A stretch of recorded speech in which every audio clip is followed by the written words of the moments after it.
Welcome to another video, guys. Guess what we're doing today? Slamming the car.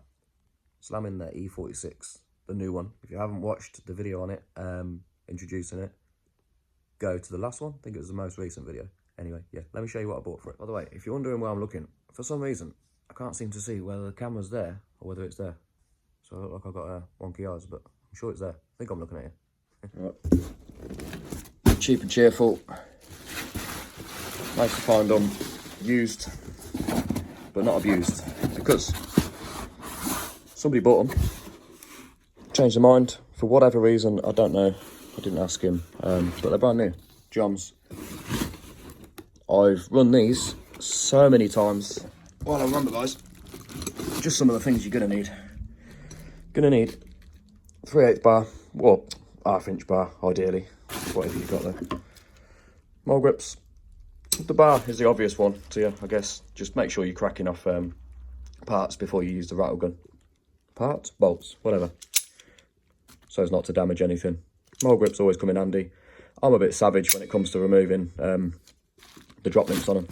In fact, I'm a little bit more savage than even just that, because I'm going to remove them with that, because I'm not really using those ones. I'm going to need to buy shorter ones, and I don't normally end up running anti-roll bars anyway, so I will run them, but today it's just going to be unbolted, just because I intend on running it that low.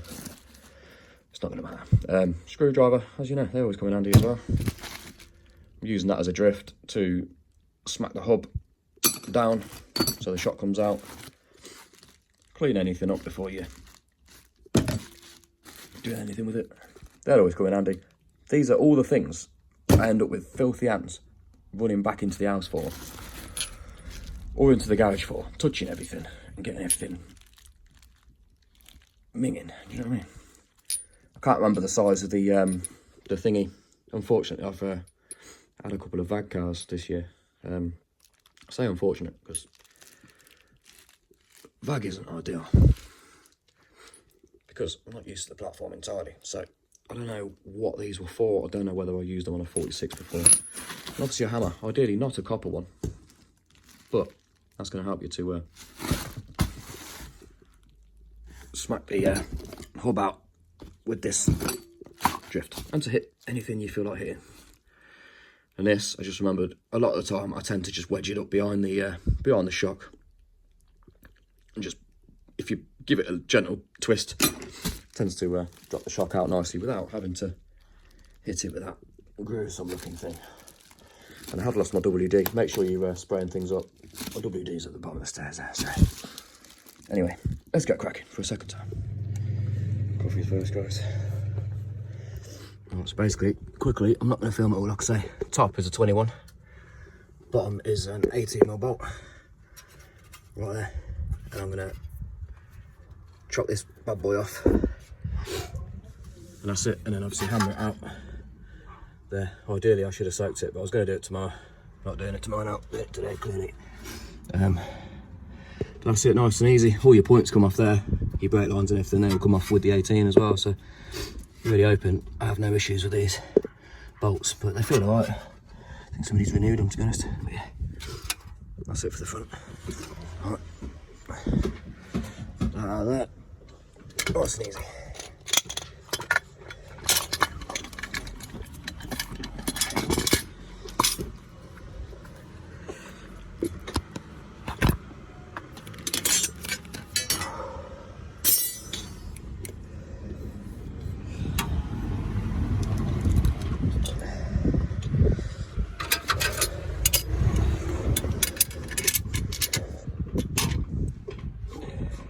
Bug me, it's upside down.